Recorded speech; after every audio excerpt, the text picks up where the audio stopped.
Bota pra cá, Neto. Só um pouquinho. Mais. Ó.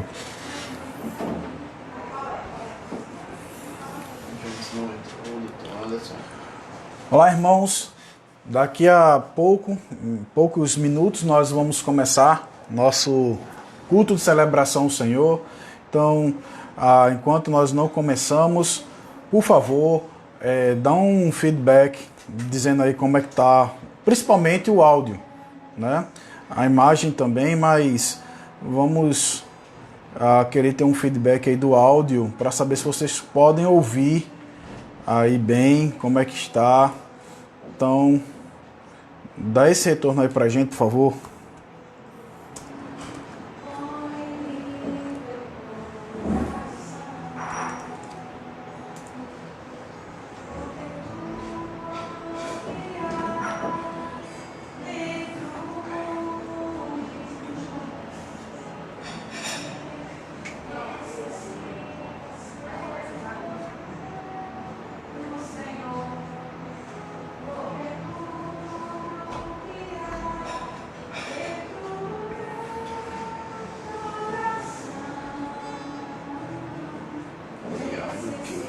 Ok, então vamos dar início aqui daqui a pouquinho.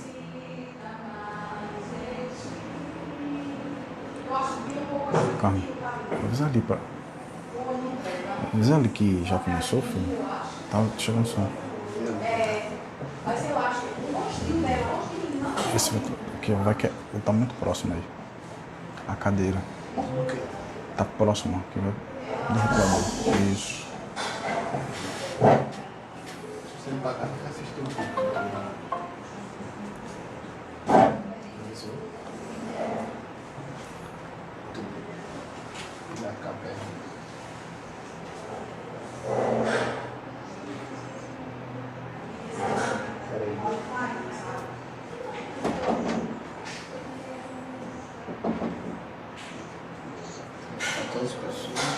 Ok, irmãos, vamos dar início ao nosso culto de celebração ao Senhor nessa manhã. Queria saudar a todos, em nome de Cristo Jesus. Você vai estar participando aqui conosco da exposição da Palavra de Deus. Temos já algumas pessoas que conectaram. Nós vamos estar começando 10h15, é o nosso horário de culto, né? Então vamos começar nesse momento. Gostaria de pedir a você que, por favor, pudesse estar abrindo a sua Bíblia, seja ela impressa ou por meio do aplicativo,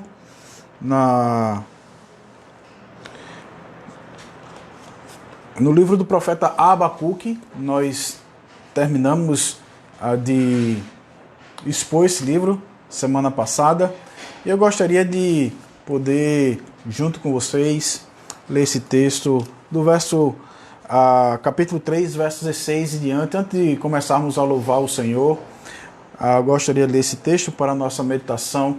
Diz assim: ouvindo eu, o meu ventre se comoveu, a sua voz tremeram os meus lábios, entrou a podridão nos meus ossos e estremeci dentro de mim.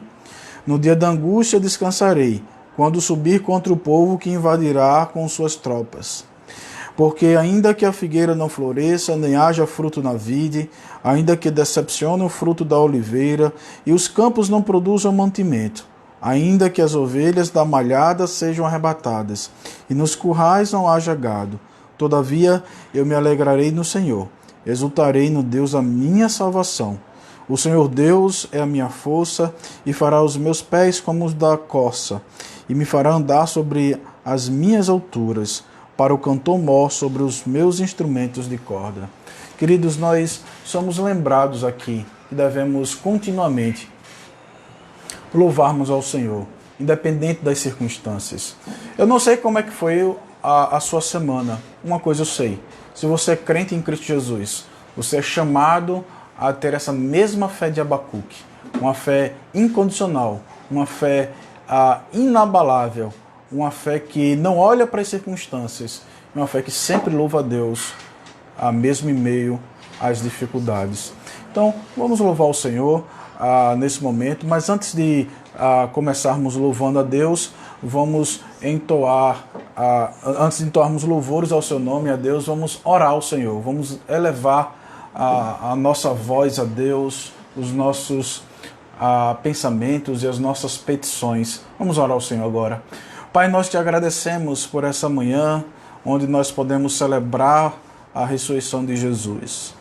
Mesmo que de forma isolada, Deus, em nossas casas, mesmo que estejamos sendo privados do culto público, da congregação em Santa Assembleia, em culto solene ao Senhor, nós queremos pedir que o Senhor receba, Deus, o clamor da tua igreja agora. Queremos pedir a Deus que o Senhor também nos ministre ao coração por meio da tua palavra. Ó Deus, perdoa os nossos pecados. Pai, nós somos pessoas que creem no Senhor por meio de Jesus Cristo. Colocamos em Cristo Jesus a nossa fé e confiamos exclusivamente na obra de Cristo para a nossa salvação. Mas também pecamos ainda, Deus. Mas cremos também que o sacrifício de Cristo é suficiente para perdoar os nossos pecados passados, presentes e inclusive os futuros. Então queremos pedir nesse momento pelo perdão do Senhor. Queremos também pedir a Deus que o Senhor nos dê um momento de edificação na tua presença. Fala o nosso coração. Tem misericórdia de nós, Senhor. Eu peço isso no nome de Cristo Jesus, nosso Salvador. Amém. Vamos cantar ao Senhor nesse momento? Então, a primeira música que vamos cantar é Santo Santo.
Tudo que tens feito é justo e bom.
cantar agora Renova-me.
Meus queridos irmãos, depois de louvarmos ao Senhor e podermos celebrar com cântico, né, com nossa voz, por meio da palavra também cantada, nós agora queremos ouvir a voz de Deus por meio da sua palavra registrada, né, sua palavra escrita. E aí eu queria que você pudesse abrir a sua Bíblia na Epístola de Paulo aos Filipenses. Terminamos o livro do profeta Abacuque e agora nós vamos dar início a uma série de mensagens na Epístola de Paulo aos Filipenses. Essa será a carta que nós estaremos estudando nos próximos meses, observando a sua mensagem, a sua relevância, o que podemos aprender e qual a aplicação e utilidade dessa porção das Escrituras para nós como povo de Deus.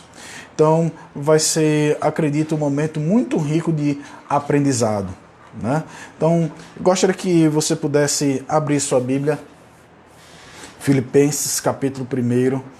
A minha intenção hoje é fazer uma visão panorâmica e extrair algumas lições dos versos 1 e 2. Para isso eu gostaria de convidar você a ler comigo agora Filipenses capítulo 1, verso 1 e 2, diz assim: Paulo e Timóteo, servos de Jesus Cristo, a todos os santos em Cristo Jesus, que estão em Filipos, com os bispos e diáconos, graças a vós, e paz da parte de Deus nosso Pai e da do Senhor Jesus Cristo. Vamos orar agora, Senhor, mais uma vez. Pai, nós queremos, diante do Senhor, reconhecer que precisamos da tua revelação e precisamos saber, ó Deus, aplicá-la, compreendê-la, entendê-la como o Senhor intencionou. E queremos pedir que, em nome de Jesus, o Senhor possa nos dar agora, Deus, discernimento, compreensão, que o Espírito Santo do Senhor ministre ao nosso coração, nos ensinando, ó Deus, nos instruindo, e que sejamos edificados pelo Senhor por meio da Tua palavra.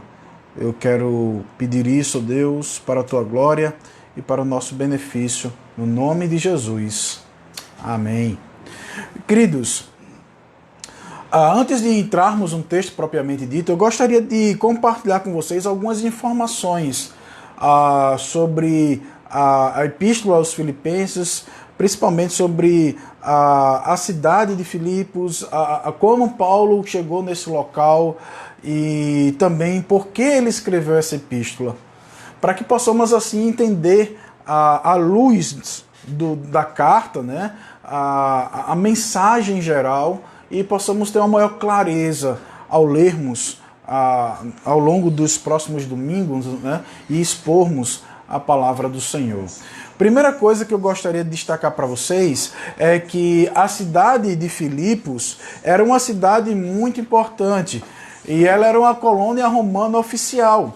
Ou seja, aquela cidade desfrutava de um status, desfrutava de um privilégio que poucas cidades no Império desfrutavam. A maioria das cidades não tinha esse status de colônia oficial romana. E nós podemos ver isso lá em Atos capítulo 16. Eu gostaria que você, por enquanto, mantivesse sua Bíblia nesse texto de Atos 16, onde nós vamos ver alguns detalhes históricos. A própria Bíblia, num livro de Atos, nos dá informações históricas sobre muitas das igrejas onde o apóstolo esteve escrevendo depois. E aí você vai ver Atos capítulo 16, ele diz assim, verso 12: e dali para Filipos, que é a primeira cidade dessa parte da Macedônia, e é uma colônia. Aqui está dizendo que ela é uma colônia romana. Com isso, aqueles habitantes de Filipos eram considerados cidadãos romanos e tinham privilégios. Por exemplo, eles eram isentos de pagarem tributos, eles tinham uma forma autônoma de governo e eles eram tratados como plenos cidadãos romanos. Ou seja, Filipos era como se fosse uma extensão de Roma. Embora estivesse bem longe de Roma, é como se ali fosse território romano, é como se ali fosse uma extensão da capital do império, por assim dizer. E a cidade ficava na província da Macedônia, que hoje está na atual Grécia. E Filipos, então, foi a primeira cidade do continente europeu, né, a receber a proclamação do Evangelho. Mas como é que Paulo chega a essa cidade, né? Primeiro, essa ida de Paulo a Filipos aconteceu na sua segunda viagem missionária. Isso por volta do ano 51 depois de Cristo.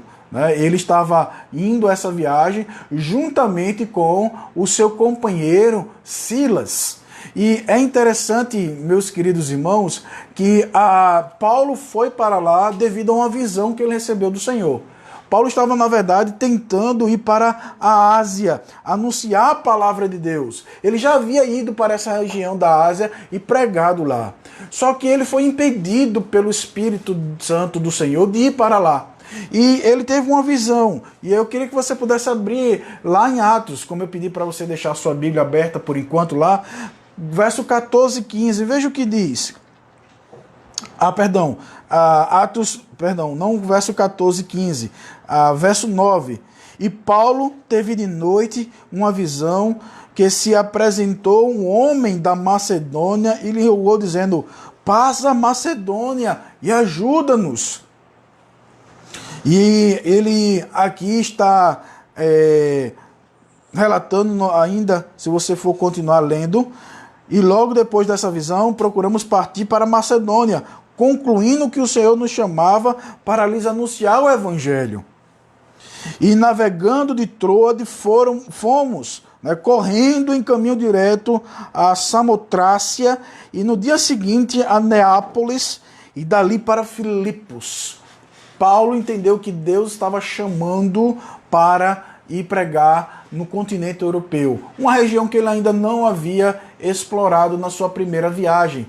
E ele entende que Deus estava, ao fechar a porta para a proclamação do Evangelho lá na Ásia, onde ele já havia ido, ele teve essa visão e entendeu que essa visão era Deus chamando ele para ir para a Europa. Então ele vai lá para Filipos. Nessa cidade, ele num sábado sai fora dos portões, vai pregar, uma mulher chamada Lídia se converte, certo? É o primeiro fruto, a primeira conversão no continente europeu foi de uma mulher chamada Lídia, Atos 16, verso 14 e 15. Depois Paulo expulsa o espírito de adivinhação que havia numa escrava, que fazia adivinhação para enricar os seus donos, os seus patrões, e Paulo, percebendo que ela estava possessa por esse espírito demoníaco, ele expulsa o espírito demoníaco que havia naquela mulher, em nome do Senhor Jesus. Os seus patrões, ao verem que ela não mais adivinhava, não mais estava possessa, e com isso o seu lucro havia diminuído, denunciam Paulo, e Paulo é preso e açoitado. E é interessante que ele é lá lançado numa prisão, e à meia-noite, diz lá em Atos 16, verso 25 e 26, que eles estavam orando e cantando ao Senhor. Interessante, né? Filipenses é considerada a epístola da alegria. Mas vamos falar um pouco sobre isso daqui a pouco. Quem já leu a epístola de Filipenses vê que Paulo manda várias vezes: alegrai-vos, alegrai-vos, regozijai-vos, né? A minha alegria, ele fala da alegria dele também. E é interessante, meus irmãos, é nessa cidade onde ele está preso, e depois de ter sido injustamente acusado, injustamente condenado para ir a uma prisão, e Paulo agora está acorrentado num tronco, e ele está orando e cantando louvores a Deus. E diz o texto que os outros prisioneiros ouviam isso. E aí o que foi que aconteceu?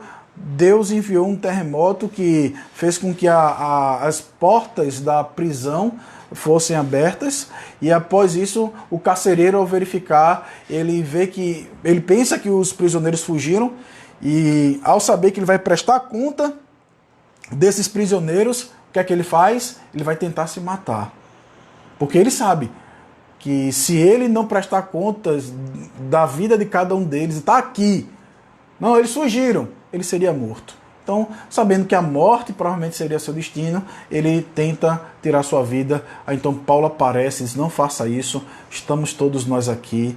E aquele carcereiro faz a pergunta: o que eu preciso, né, para ser salvo? Interessante que ele diz assim: o que é necessário que eu faça para ser salvo? E aí Paulo diz: crê no Senhor Jesus e será salvo, tu e tua casa. E ali aquele carcereiro crê no Senhor Jesus, ele é batizado, a sua família crê no Senhor Jesus também. Então esse é o contexto. É interessante que lá em Atos, talvez a cidade onde nós temos mais detalhes, é a cidade onde temos mais riqueza de informação de como Paulo chegou e plantou, seja Filipenses, seja a cidade de Filipos. E a epístola de Filipenses, meus queridos irmãos, é uma epístola onde Paulo externa essa intimidade. Paulo ficou hospedado na casa de Lídia. Paulo depois foi recebido pelo carcereiro, teve refeição com ele, se alegrou com ele. Está aqui registrado em Atos 16, e essa comunhão perdurou. Eu disse para vocês que Paulo provavelmente fundou essa igreja no ano 51 depois de Cristo. E ele escreve essa epístola agora aproximadamente 10 anos depois, e ele está preso. Como é que nós sabemos disso? Paulo fala das suas prisões. Ele diz aqui, versículo 13. De maneira que as minhas prisões em Cristo foram manifestas por toda a guarda pretoriana e por todos os demais lugares. Veja, Paulo está preso, ele é um prisioneiro aqui. A semelhança de Efésios, né, quando ele se identifica como prisioneiro de Cristo, aqui ele fala das minhas prisões em Cristo. Ele está preso. Essa é uma das epístolas da prisão.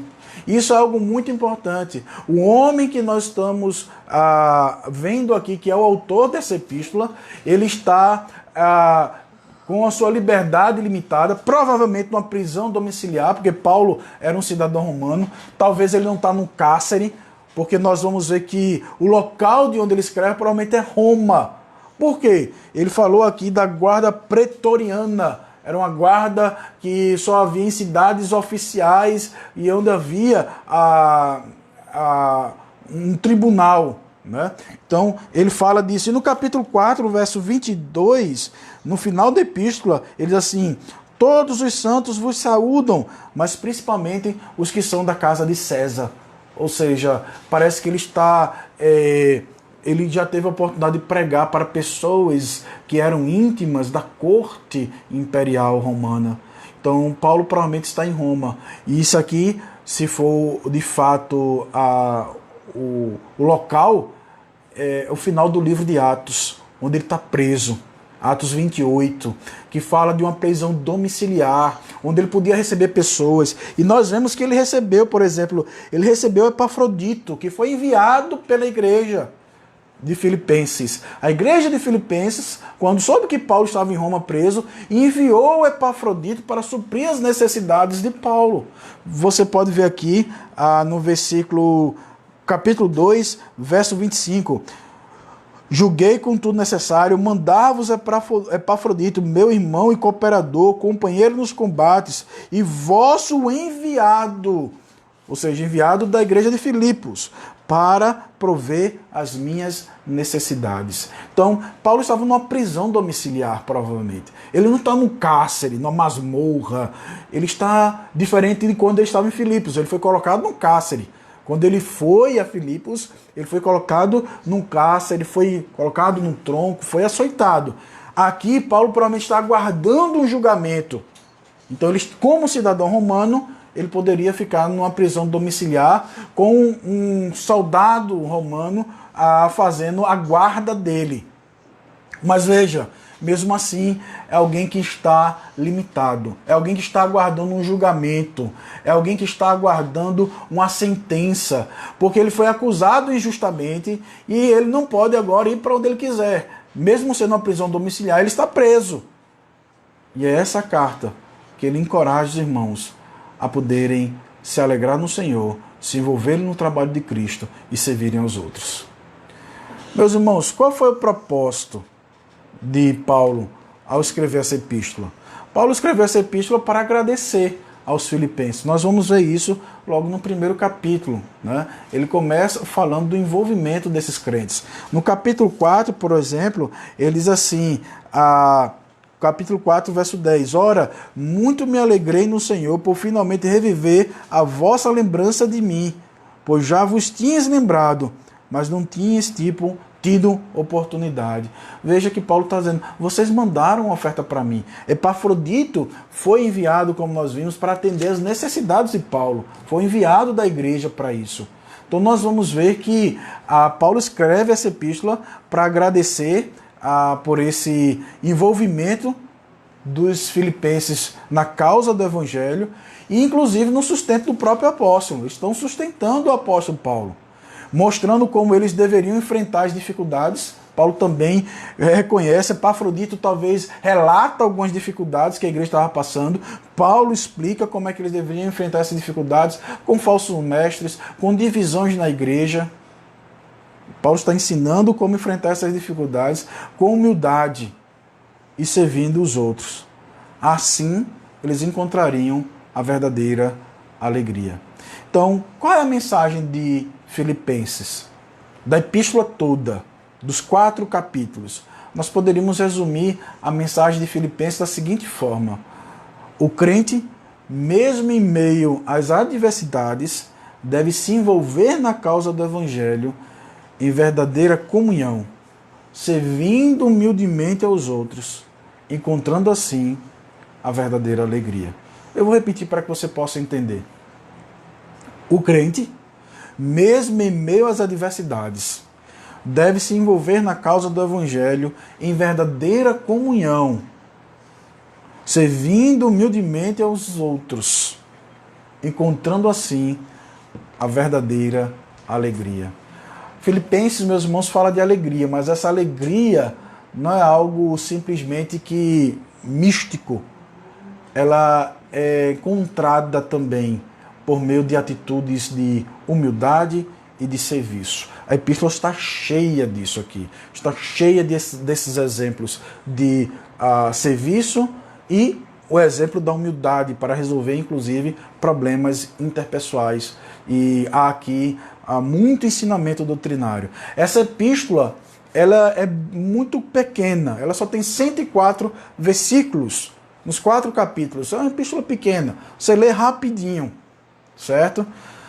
Mas ela é riquíssima no seu conteúdo, ela é muito vasta no seu conteúdo, ela é pequena na sua extensão, mas ela é vasta nos conteúdos doutrinários que ela aborda, né? E alguns dos temas que são tratados nessa epístola são o envolvimento do crente na obra de Cristo. Por exemplo, Paulo também vai falar aqui de um outro tema que é o sofrimento como parte da vida cristã. Como ver o sofrimento? O sofrimento é parte do pacote de estar em Cristo. Ele vai falar sobre isso, né? A esperança da ressurreição. Apesar de ser uma epístola tão pequena, há uma expectativa escatológica, há uma expectativa da vinda do Senhor e da nossa ressurreição, e isso tem implicações práticas para nós, né? Paulo mostra isso, né? O tema da humildade e do serviço, ele vai falar sobre isso. Quando ele aborda a humildade e o serviço ao próximo, ele está baseando isso no exemplo de Cristo.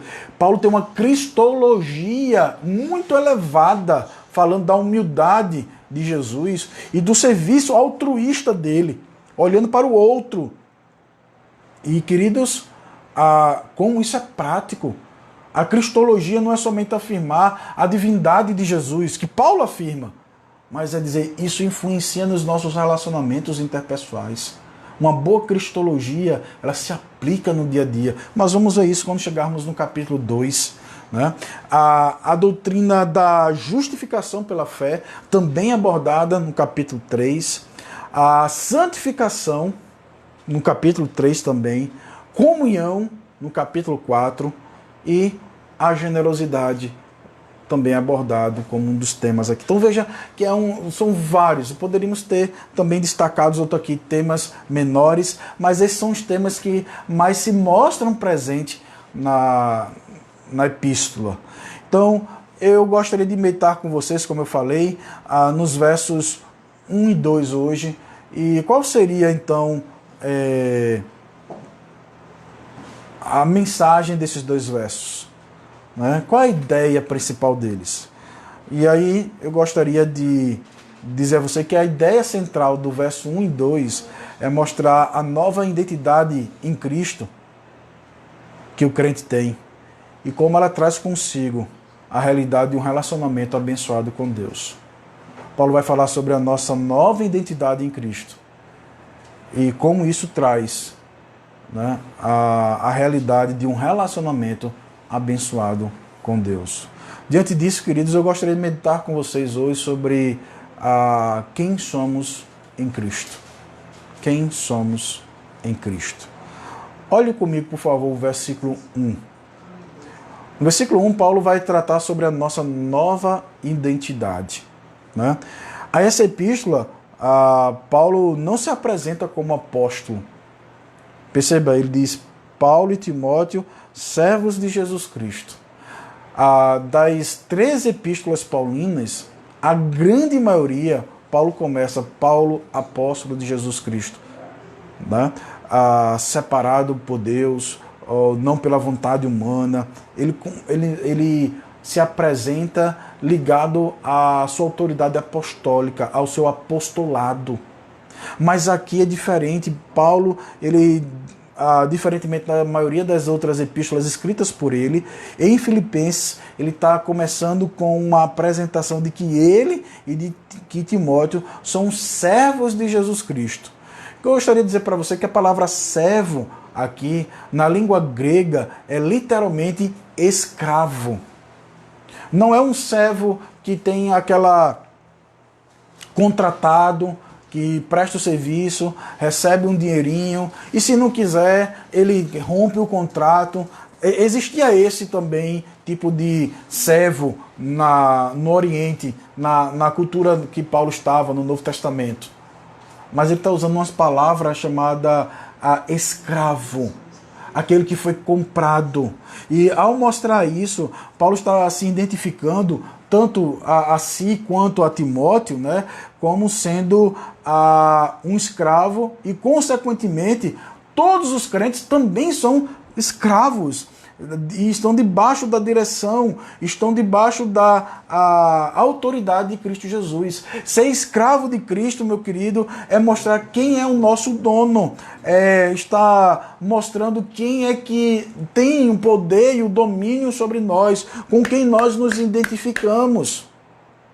E é interessante, Paulo está dizendo, eu sou escravo de Cristo Jesus. Ele é meu Senhor, Ele é aquele que me governa, Ele é aquele que estabelece o que devo fazer, e a minha função é atender esse Senhor. E Paulo, depois de se identificar como um escravo, e eu gostaria de dizer uma coisa para vocês antes, ao se identificar como escravo de Cristo, isso não é algo que vai trazer vergonha para Paulo. Ser escravo de Cristo é um privilégio. É um privilégio para ele. É uma honra para Paulo. E deve ser uma honra para todos nós. Agora entenda, meus queridos irmãos, nós nos identificamos como escravos de Cristo. Logo, deveríamos estar submissos incondicionalmente à sua vontade, ao seu querer, aquilo que ele estabelece. Mas há outra coisa que Paulo identifica que nós somos, né, da nossa identidade. Paulo diz aqui que ele e Timóteo são escravos, consequentemente nós somos servos também, escravos de Jesus. Mas depois ele fala dos seus destinatários, daqueles para quem ele escreve, que são os filipenses. E ele diz que ele está escrevendo junto com Timóteo, né, a todos os santos em Cristo Jesus. Talvez você possa se perguntar assim, como é que Paulo pode chamar crentes que pecam de santos? Porque essa é outra característica da identidade agora do crente. Ele é escravo, mas ele também é santo. E é interessante, meus irmãos, que o termo santo, quando é utilizado para os crentes no Novo Testamento, ele não indica alguém sem pecado. Não indica também alguém que é perfeito, que não comete erros. Quando é aplicado aos crentes, ele está dizendo que eles foram separados, né? Essa é a ideia da palavra santa. Eles agora são separados, eles são, porque eles são escravos, né? Eles são separados, eles são agora tidos como propriedade de Deus. Mas observe que eles são santos em Cristo. E aí eu queria chamar sua atenção para isso. A única possibilidade de sermos santos é tendo essa posição em Cristo. Fora de Cristo, nós não podemos encontrar essa posição. Não existem santos fora de Cristo. Eles são vistos como santos por causa da fé na obra em Jesus. Por isso que Paulo diz, santos em Cristo Jesus. É por causa da fé. Eles são vistos agora por Deus como sendo separados para Ele e como sendo inculpáveis. Mas como é que nós podemos ser inculpáveis diante de Deus se nós ainda pecamos? Queridos, nós somos considerados inculpáveis diante de Deus por causa da obra de Jesus. Ao colocar a fé em Cristo, o Espírito Santo de Deus aplica a obra de Jesus, aplica a obra perfeita dele, por meio da fé, a cada crente, de tal forma que Deus agora nos vê como seu filho. Ao chamar os crentes de Filipenses de santos em Cristo, é como se Deus também estivesse dizendo assim: vocês são santificados e vocês agora são inculpáveis. Eu não atribuo maldade, culpa, eu não atribuo condenação a vocês. Vocês agora são aceitos, vocês estão limpos. Esse termo santos em Cristo Jesus também pode ser entendido como a justificação também. Ou seja, Deus nos declara agora inocentes. Não por causa dos nossos méritos, não por causa daquilo que eu e você fazemos, mas porque a obediência perfeita de Cristo, quando nós colocamos a fé nele, cremos nele como Salvador, é colocada na nossa conta. A obediência de Cristo agora é nossa.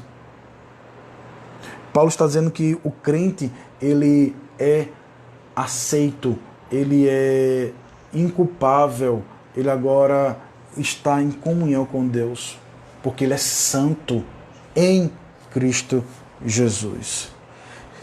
E Paulo ainda cita, meus irmãos, os bispos e diáconos, né? É interessante ver isso aqui, porque essa é uma epístola por volta do ano 60, o ano 61, que é o período da prisão de Paulo em Roma. 10 anos aproximadamente depois que ele fundou a igreja, ele escreve essa epístola. E é interessante que ele fala aqui dos bispos e diáconos. Os bispos são os presbíteros, são os pastores, tá? Os que têm um trabalho pastoral, o rebanho de Deus. E os diáconos são aqueles oficiais da igreja que servem no auxílio aos necessitados. Mas por que Paulo cita isso aqui, quando ele fala da nossa nova identidade em Cristo? Provavelmente Paulo está falando isso aqui para mostrar que os crentes, né, eles devem, como servos e como santos em Cristo, respeitar a liderança que o próprio Deus estabeleceu. Nós somos escravos do Senhor, mas Deus estabeleceu uma liderança. Nós já somos inculpáveis diante de Deus, já somos inocentados, recebidos como o próprio Filho, mas Deus nos colocou pastores para cuidar da nossa alma, para cuidar da nossa vida espiritual, para nos preparar por meio da palavra, por meio da ação do Espírito Santo para a vinda do Senhor. Mas o segundo motivo, porque Paulo cita, provavelmente, é para dar respaldo a esses líderes. Lembre, a igreja está passando por alguns problemas também. Paulo recebeu notícias de dificuldades que haviam na igreja. E Paulo está citando agora bispos e presbíteros para lembrar, olha, esses homens são responsáveis por cuidar da boa ordem da igreja. Respeitem-os. Mostrando assim que eles também têm responsabilidades. Não somente devem ser respeitados, mas eles devem se engajar na solução desses problemas. É responsabilidade dos pastores, dos presbíteros, bispos, né, da igreja. Bem, mas qual é o fruto, né, dessa nossa nova identidade em Cristo? Paulo vai mostrar que o fruto aqui está na sua petição, né? Paulo aqui expressa um desejo no verso 2, graças a vós, né? Graça a vós e paz da parte de Deus. O fruto da nossa nova identidade é a graça e a paz. E queridos, graça apresenta o amor de Deus sobre aqueles que não merecem. Por isso que graça, teologicamente, ela é definida como sendo o favor imerecido de Deus. É quando Deus age de forma favorável, de uma forma amorosa conosco e nós não merecemos. Isso é graça. E Paulo está dizendo que ele roga aqui que a graça de Deus, ele evoca que essa graça esteja sobre estes. Estes quem? Os crentes. Todos os santos que estão em Filipos. Paulo está dizendo que a graça, que o favor de Deus, que o amor dele esteja sobre você. E, meus queridos, a graça de Deus ela é derramada sobre aqueles que estão em Cristo Jesus. É interessante que Paulo também pede que a paz esteja com os crentes. Paz indica aqui o fim do conflito, da hostilidade, né? Isto mostra que somente quando estamos em Cristo é que nós podemos ter paz com Deus. Mas paz de quê? Você pode perguntar. Eu vivo numa sociedade onde nós não temos uma guerra instaurada. Mas, queridos, a paz que Paulo fala é a paz da comunhão com Deus. Sem Cristo, todos são inimigos de Deus. Sem Cristo, os homens não estão debaixo da graça de Deus, mas debaixo da ira de Deus. Sem Cristo, não há amizade com Deus, mas inimizade. Isso é o que Paulo fala lá em Romanos capítulo 5, verso 10. Que nós éramos inimigos, mas por meio da fé em Cristo nós fomos reconciliados. O próprio Jesus diz que aquele que tem um filho tem a vida, mas quem não tem um filho, sobre ele permanece a ira de Deus. Veja então, meus irmãos, que a paz que Paulo fala é uma paz que fala da nossa relação com Deus, mas também é uma paz que compreende a totalidade do nosso ser. Porque quando nós ressuscitarmos, teremos uma paz perfeita no corpo, no espírito e na nossa comunhão com o Senhor. Isso só é possível por causa da nossa identidade em Cristo Jesus. Note, meus irmãos, que essas bênçãos, elas não são alcançadas pelo esforço humano. Essas bênçãos não são alcançadas pela habilidade pessoal. Elas são dadas. Elas vêm da parte de Deus Pai e de Cristo. Não tem como um homem, um ser humano, receber graça salvífica, receber a paz celestial, se não for por meio da comunhão com Deus, por meio de Jesus. São bênçãos divinas. São bênçãos para aqueles que são santificados. É interessante, meus irmãos, no Antigo Testamento a bênção era dada quando o povo cumprisse a aliança com Deus. E aqui Paulo está rogando essas bênçãos, paz, a graça de Deus, porque nós temos um mediador de uma nova aliança, Jesus Cristo. Ele nos apresenta diante de Deus. Ele, Pai, derrama sobre Anselmo, derrama sobre cada crente a tua graça, a tua paz, porque eu morri por ele, porque eu obedeci no lugar dele. Ele não merece, mas eu morri no lugar dele. Abençoe-o. Por meio da nossa nova identidade em Cristo, nós temos um relacionamento de bênção, de ricas bênçãos celestiais com Deus. Queria tirar algumas implicações para mim e para você. Primeira coisa que eu gostaria de tirar como implicação: quem define a sua identidade? Quem define a sua identidade não é o país onde você nasceu. Quem define a sua identidade não é a sua carga genética herdada do seu pai e da sua mãe. Quem define a nossa identidade é quem somos em Cristo Jesus. É Cristo quem define a nossa identidade. Nós somos sua propriedade particular. Nós devemos lembrar que somos escravos dele. Essa é a nossa identidade, esse é o nosso orgulho.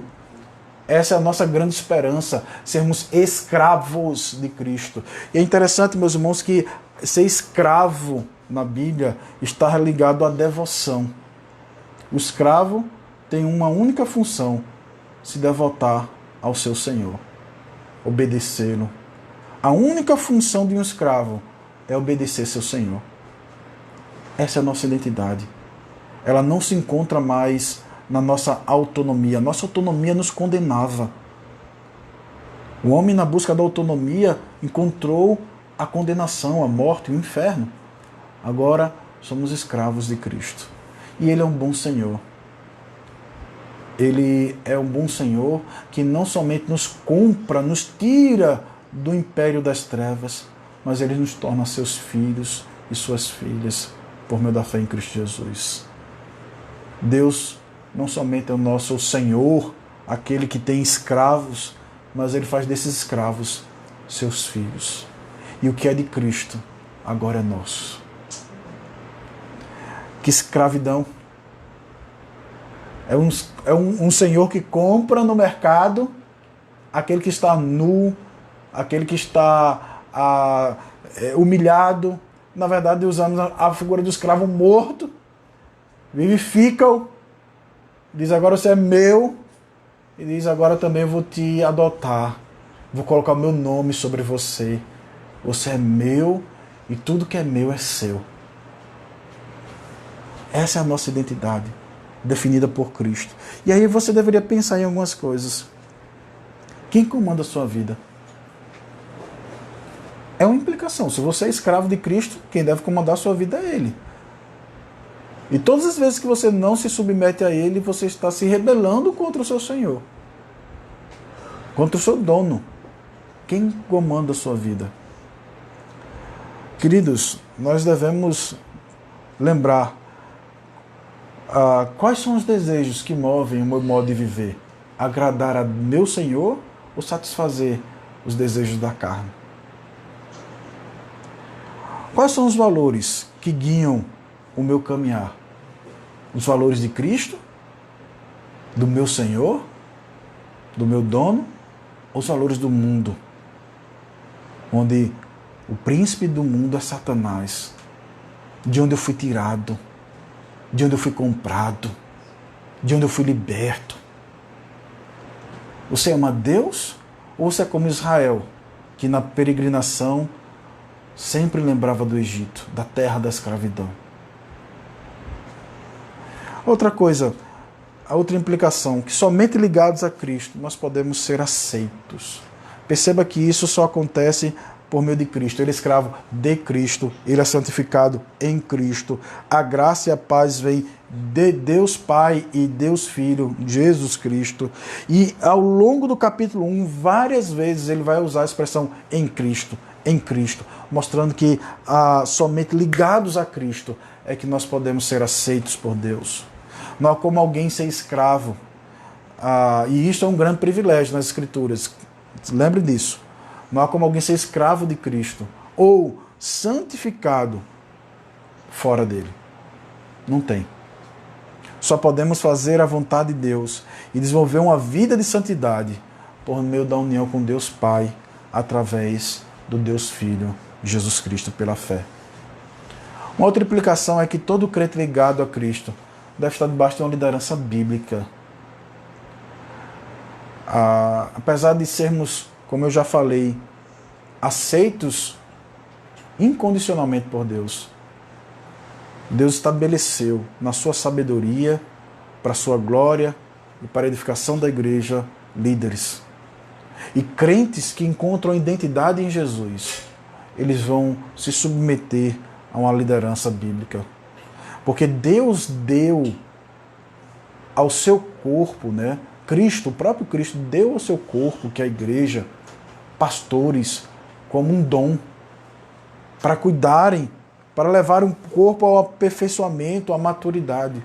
Mas também, se você deseja ser pastor, ou se você já é um pastor, lembre-se, grande é essa responsabilidade. Vão ter igrejas com problemas doutrinários, problemas interpessoais, e nós vamos ter que tocar nessas coisas. E muitas coisas, muitas vezes elas vão respingar em nós, mas é um grande privilégio. É um grande privilégio poder servir ao Senhor, amando e cuidando do rebanho. Mas, em último lugar, somente por meio dessa nova identidade em Cristo é que podemos receber as bênçãos de Deus. Se você quer ser abençoado por Deus e ainda não tem Cristo como seu Salvador, deixe-me dizer uma coisa para você. Fora da comunhão com Cristo, o que é maldição? Porque você é transgressor. Você quebrou a aliança. Você quebrou o pacto. Você quebrou os mandamentos do Senhor. Você é filho de Adão. A sua identidade está no mundo e em Adão.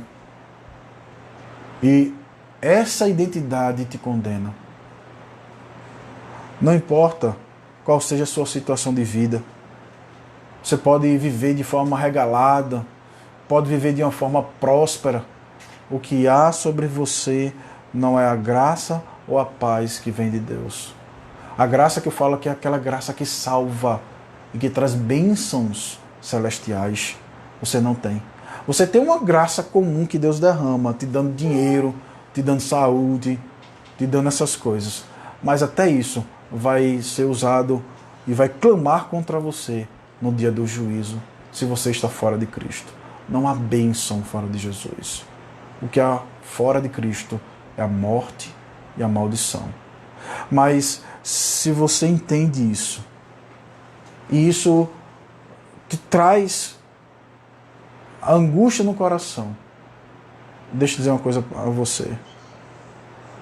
Você precisa reconhecer o seu pecado, precisa reconhecer a sua condenação, e você precisa confessar a Cristo como Senhor e Salvador, e ter uma nova identidade. É uma identidade, a sua identidade antiga vai ser rasgada, vai ser anulada. É como se ela jamais tivesse existido. E você ganhará uma nova identidade que te trará salvação, trará comunhão com Deus, trará paz com o Senhor. Você será feito filho de Deus. É necessário que tenha essa consciência dos seus pecados e clame a Deus, pedindo por misericórdia, por meio da obra do seu Filho. Achegue-se ao Senhor hoje e diga: Senhor, eu não mereço. Tenha misericórdia de mim. Por meio de Cristo. Não por alguma coisa. Eu não tenho nada a te oferecer. Eu quero somente depositar minha fé no Senhor. Eu entendi hoje e eu preciso colocar minha fé no Senhor Jesus. E aí você terá uma nova identidade. E terá ricas bênçãos celestiais derramadas continuamente, não somente aqui, mas por toda a eternidade sobre sua vida. Que nós possamos aprender assim quem nós somos em Cristo Jesus. Vamos curvar nossa cabeça, vamos orar ao Senhor, mas eu peço que você não desconecte, nós ainda temos alguns avisos rápidos, peço a você que continue conectado. Pai, eu quero te agradecer por essa oportunidade de poder expor a Tua palavra por meio da mídia social. E eu quero pedir, Deus, que no nome de Jesus, aquelas pessoas que me ouviram hoje possam reconhecer qual a sua identidade. Se a sua identidade está em Cristo, que isso traga alegria ao seu coração. Que eles se submetam ao Senhor, se devotem a Cristo Jesus de obediência e submissão. E possam, ó Deus, andar também em santidade, lembrando que eles não são mais do mundo, mas são teus. Apesar, Deus, do pecado remanescente que ficou, por não ter sido glorificado ainda, mas seremos um dia. Nós podemos ainda dizer assim: somos santos, porque Cristo nos representa, a obediência dele agora é nossa, por isso nós somos teus filhos. Que bênção, Deus! Alegre nosso coração com essas verdades. Alegre o nosso coração em saber que já somos abençoados com a graça e a paz que vem do Senhor. Abençoa-nos, ó Deus, com a plenitude de alegria vinda da certeza e da posse dessas verdades. É o que nós oramos, no nome de Jesus. Amém. Meus queridos, eu gostaria de dar alguns breves avisos para vocês. Primeiro, gostaria de lembrar você que, apesar de nós não estarmos nos reunindo fisicamente, nós temos continuado com os nossos compromissos, temos continuado com o sustento missionário, e para isso nós contamos com a fidelidade dos irmãos ao Senhor. Deus tem nos dado recursos, é necessário que sejamos fiéis a Ele. A Bíblia fala dos dízimos e das ofertas que devem ser devolvidas ao Senhor. Tudo é dele mas essas contribuições são uma expressão da nossa confiança de que Ele é o nosso mantenedor. Então, fidelidade nos dízimos não é para você barganhar com Deus. É uma expressão de fé, é uma expressão de gratidão, é uma expressão de contentamento também com aquilo que Deus tem nos dado. Então, seja fiel ao Senhor, participe como dizimista da igreja. Você pode fazer as suas contribuições por meio do depósito bancário ou por transferência. Banco Bradesco, agência 1783, conta corrente 15480, dígito 6. Banco Bradesco, agência 1783, conta corrente 15480, dígito 6. Nós também estamos fazendo a campanha esse mês para atendermos a necessidade dos venezuelanos que moram aqui na nossa cidade. Alguns são crentes, outros não são. Nós gostaríamos, independente disso, de atender, porque há uma necessidade real. E nós queremos, como corpo de Cristo, ser uma expressão viva do Cristo ressurreto, como igreja, atendendo às necessidades desses que padecem. Então, se você quiser fazer, você pode fazer a transferência para essa conta e manda só o comprovante para o tesoureiro da igreja, ele vai colocar o número dele aqui, para que você possa informar que esse valor é específico para as cestas básicas. Queremos conseguir 15 cestas básicas, né, para atender a necessidade desses venezuelanos. Ok? Queridos, eu gostaria de lembrar vocês também que quarta-feira temos a reunião de oração, que vai ser aqui pelo Facebook, e sábado haverá o Clube Bíblico, que começará aqui pelo Face, e depois os jovens estarão discutindo, conversando, né, nos seus respectivos grupos. Peço a você, pai, que procure saber sobre a espiritualidade do seu filho. E eu gostaria de pedir a você, para que você verificasse como anda o período de oração, o período devocional, o período dele com o Senhor, se ele está participando do seu grupo de estudo. Eu peço que você possa assumir essa responsabilidade que biblicamente é sua. Porque depois, talvez você vai reclamar, dizendo, meu filho se afastou do Senhor. Meu filho não está firme no Senhor. Meu filho está sendo influenciado por mais companhias. Querido irmão e irmã, a responsabilidade de educar os seus filhos no caminho do Senhor é sua. Nós estamos aqui para ajudá-lo e para auxiliá-lo nisso. Então, procure verificar, se certificar de que seu filho está realmente tendo compromisso com o Senhor. E a igreja tem colocado programações para ajudar você nessa tarefa de educar os seus filhos no caminho do Senhor Jesus Cristo. Ok? Vamos agora orar ao Senhor, encerrando assim essa transmissão. Eu gostaria também de lembrar, temos a Escola Bíblica domingo, né? Nós estamos estudando o livro Ídolos do Coração, que não está por aqui, mas está em algum lugar. Nós temos estudado esse livro e eu gostaria que você pudesse participar às 9 horas. Nós estamos estudando por meio de um aplicativo chamado Zoom. Você pode mandar aqui externar o seu desejo nos comentários, no Facebook ou no Instagram, e a gente manda para você o link para você poder acessar, né? Nós estamos estudando esse livro aqui, Ídolos do Coração, né? É um livro muito bom e creio que todo crente precisa conhecer isso, até mesmo para saber você está servindo a quem, você é escravo de quem, né? Esse livro vai te ajudar a conhecer quem são os teus senhores ou quem é o teu Senhor, né? Então vamos estar estudando juntos, domingo, 9 horas, na Escola Bíblica Dominical. Você pode participar, fazer perguntas, interagir ao vivo. Então participa conosco. Você que é da igreja e você que não é da igreja também pode participar. Só é pedir para que a gente envie o convite para você, a gente envia e você pode acessar a nossa classe da Escola Bíblica Dominical e ter acesso a esse estudo também. Tá ok? Vamos agora orar ao Senhor. Sexta-feira, obrigado aqui, Neto está me lembrando, estudo dos homens, né? Onde nós vamos dar continuidade ao estudo do livro Fidelidade como Ser Marido de uma Só Mulher. Então, sexta-feira às 8 horas, 20 horas, tá bom? Às 8 horas da noite. Vamos orar agora ao Senhor e vamos encerrar essa transmissão pedindo a bênção de Deus. Pai, muito obrigado por essa oportunidade que tivemos de nos reunir em torno da Tua Palavra e ouvi-la.